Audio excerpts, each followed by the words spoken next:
మేడ్చల్ జిల్లా కలెక్టర్ కార్యాలయంలో కలెక్టర్ గౌతమ్ కుమార్ గారిని కలిసి రైతు రుణమాఫీని సాంకేతిక లోపం పేరుతో అందరికీ కాకుండా కొందరికే రుణమాఫీ వర్తింపజేయడాన్ని తీవ్రంగా వ్యతిరేకిస్తూ 2 లక్షల రూపాయలలోపు రుణాలను ఎటువంటి నిబంధనలు లేకుండా మాఫీ చేయాలని కోరుతూ వినతి పత్రం అందజేశారు. ఈ సందర్భంగా ఎమ్మెల్యే కేపీ వివేకానంద్ మాట్లాడుతూ ఎన్నికల ప్రచారంలో కాంగ్రెస్ పార్టీ రైతులందరికీ 2 లక్షల రూపాయల వరకు రుణమాఫీ చేస్తామని చెప్పి రైతులలో ఆశలను రేకెత్తించి ప్రభుత్వం ఏర్పాటు చేసుకుని నిబంధనలు సాంకేతిక లోపం పేరుతో అందరికీ వర్తింప చేయవలసిన రుణమాఫీని కొందరికే వర్తింపజేసి మాకు రుణమాఫీ జరుగుతుందనుకున్న రైతుల ఆశలను అడియాసలుగా మార్చింది. నాట్లు వేసే సమయంలో ఓట్లు లేవని రుణమాఫీని నీరుగార్చాలని ప్రభుత్వం ప్రయత్నం చేస్తుందన్నారు.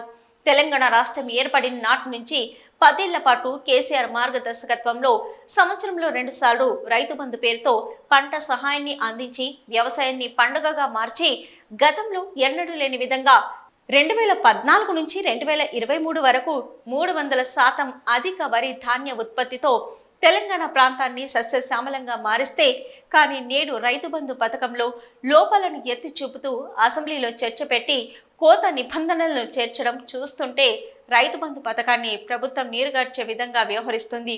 రైతు బంధు పథకంలో మేడ్చల్ జిల్లాకు 39 కోట్లు రావాల్సి ఉండగా 11 కోట్లు చెల్లించి ప్రభుత్వం రైతులను మోసం చేస్తుందన్నారు. రైతు బంధు పథకానికి రైతు భరోసా పథకంగా మారుస్తూ రైతులకు ఎటువంటి పెట్టుబడి సాయం అందించకుండా రైతు వ్యతిరేక ప్రభుత్వంగా కాంగ్రెస్ పార్టీ నిలిచింది. ఇప్పటికైనా కలెక్టర్ చొరవ తీసుకుని సాంకేతిక లోపం పేరుతో నిలిచిపోయిన రుణమాఫీని ఎటువంటి నియమ నిబంధనలతో సంబంధం లేకుండా రైతులందరికీ 2 లక్షల రూపాయల రుణమాఫీని వర్తింపచేయాలని డిమాండ్ చేస్తున్నాం. ఈరోజు మన తెలంగాణ రాష్ట్ర వ్యాప్తంగా మరి గౌరవ మన ప్రభుత్వం మేము 1 లక్ష రూపాయల వరకు రుణమాఫీ తక్షణమే చేస్తామని చెప్పేసి మరి ఎన్నో ఆశలు కల్పించి మరి రైతుల యొక్క ఆశలు అడియాశలు చేసే విధంగా వారి యొక్క వ్యవహారం ఉందని చెప్పి స్పష్టంగా అర్థమవుతా ఉన్నది. రాష్ట్ర వ్యాప్తంగా రైతు బంధు ఏదైతున్నదో ప్రతి సంవత్సరం కూడా 2 కిస్తుల కింద 2 పెరలు ఇచ్చేటువంటి ఒక రైతు బంధుని మరి న్యాయబద్ధంగా మే జూన్లో రావాల్సినటువంటి ఒక రైతు బంధు ఈరోజు కూడా రాలేదు. ఎకరానికి మేము గతంలో 10,000 ఇస్తే 10,000 కాదు 15,000 చేస్తామని చెప్పేసి మరి మాట ఇచ్చిన ప్రభుత్వం ముఖ్యమంత్రి గారు రేవంత్ రెడ్డి గారు ఈరోజు రైతు బంధు డబ్బునంతా కూడా ఆపేసి మాకు సుమారు ఎకరాకి మరి 7,500 ఒక ఫస్ట్ ఇన్స్టాల్మెంట్ కింద మరి రెండో పంటకి ఇంకో 7,500 అంటే 15,000 రూపాయలు ఇస్తామని చెప్పేసి మాట ఇచ్చి మాట తప్పి మరి ఆ రైతు బంధు సంబంధించిన రైతు బంధు పిన్ రైతు భరోసా అని పేరు పెట్టుకున్నారు. రైతు భరోసా ఇంకా స్టార్టే కాలేదు. ఆ నిధులన్నిటి కూడా మళ్లించి ఈరోజు రైతు రుణమాఫీకి ఉపయోగిస్తూ రైతులను మోసం చేస్తూ ఉన్నారు, రైతులు నెట్టేట ముంచుతూ ఉన్నారని చెప్పడానికి ఎలాంటి సందేహం లేదు. మరి మన మేడ్చల్ జిల్లాకు వచ్చేసరికి రైతు బంధు కింద సుమారు 39 కోట్ల రూపాయలు రావాల్సినటువంటి ఒక లెక్క ఉంది మనకి లెక్కల ప్రకారం. కానీ ఈరోజు ఈ రుణమాఫీ కింద కేవలం 11 కోట్ల రూపాయలు మాత్రమే చెల్లించి రైతులని మోసం చేసి రైతులకు అన్యాయం చేసి న్యాయంగా రావాల్సిన డబ్బులను కూడా వాటిని పక్కదో పట్టించి మరి ఈ రకంగా రుణమాఫీ పేరు మీద రైతులను మోసం చేస్తున్నారని చెప్పేసి కూడా రైతాంగం అంతా కూడా ఈరోజు ఎక్కడ వెళ్ళినా సరే ఏడుస్తూ ఉన్నారు, కన్నీళ్లు పెట్టుకుంటా ఉన్నారు.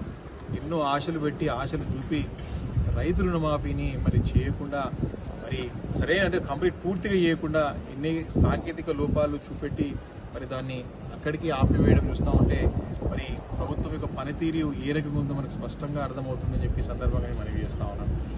ముఖ్యంగా మరి నాట్లు వేసే టైంలో ఇవ్వాల్సినటువంటి రైతు బంధు ఉందో మరి ఓట్లు లేవని చెప్పేసి దీన్ని పోస్ట్పోన్ చేస్తూ ఉన్నారు రైతు బంధుని కూడా.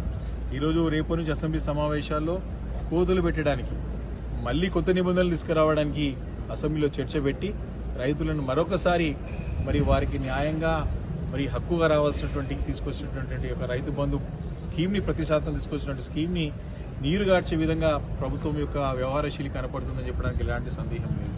కాబట్టి వ్యవసాయాన్ని పండగ చేసుకోవాలని చెప్పేసి ఆ రోజు కేసీఆర్ గారు కలలు కానీ ఆ కళలు నిజం చేసుకుంటూ మరి 10 సంవత్సరాలుగా రైతులకి ప్రోత్సహించే విధంగా వ్యవసాయ రంగాన్ని ఉత్సాహపరిచే విధంగా అందరూ కూడా దీనిలో భాగస్వాములు అయ్యే విధంగా ఎన్నో మంచి కార్యక్రమాలు తీసుకొచ్చి మరి తెలంగాణ రాష్ట్రం చూసినట్టయితే 2014కి 2024కి వరి ధాన్యాలు చూసినట్టయితే ఎక్కడో 300% పెంచినటువంటి మరి చరిత్ర రికార్డు మన తెలంగాణ రాష్ట్రానికి ఆ రోజు ఆ ప్రభుత్వం కేసీఆర్ గారి ప్రభుత్వానికి ఉందని చెప్పి మనవి చేస్తా ఉన్నాను. కానీ ఈరోజు ఆ వ్యవసాయాన్ని నీరుగార్చడానికి, వారిని ప్రోత్సహించకుండా నిరుత్సాహపరచడానికి ఈరోజు ఎన్నో కఠినమైన నియమ నిబంధనలు తీసుకురావడానికి ప్రభుత్వం ప్రయత్నం చేస్తూ ఉంది. తప్పకుండా మేము అసెంబ్లీలో దాన్ని ఎండగడతాం.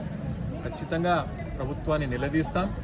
బేషరతుగా ఎలాంటి షరతులు లేకుండా మేము రుణమాఫీని కూడా ఇవ్వమని చెప్తా ఉన్నాం, రుణమాఫీని ప్రకటించాలని చెప్తా ఉన్నాం, రైతులందరూ కూడా ఇవ్వాలని చెప్తా ఉన్నాం. అదేవిధంగా రైతు భరోసా స్కీమ్ను కూడా నియమ నిబంధనలు పెట్టేసి నిజమైన రైతులకి అంటే ఎవరో ఒకరో ఇద్దరో 1% 2% ఉండొచ్చు కాక వారి పేరు పెట్టి వారి పేరు చూపెడుతూ మిగతా వారిని నిజమైన రైతులకి మోసం చేసే విధంగా వారి వ్యవహారం ఉంటుందని చెప్పడానికి ఎలాంటి సందేహం లేదని చెప్పి నేను మనవి చేస్తున్నాను. కాబట్టి ప్రభుత్వం ఇట్లా రైతు వ్యతిరేకంగా వ్యవహరిస్తూ ఉంది, రైతులను మోసం చేస్తూ ఉన్నది, రైతులపై ఎన్నో ఆశలు చూపించి అడియాశలు మరి కలిగే విధంగా చేసిందని చెప్పడానికి మరి నేను బాధపడతా ఉన్నాను.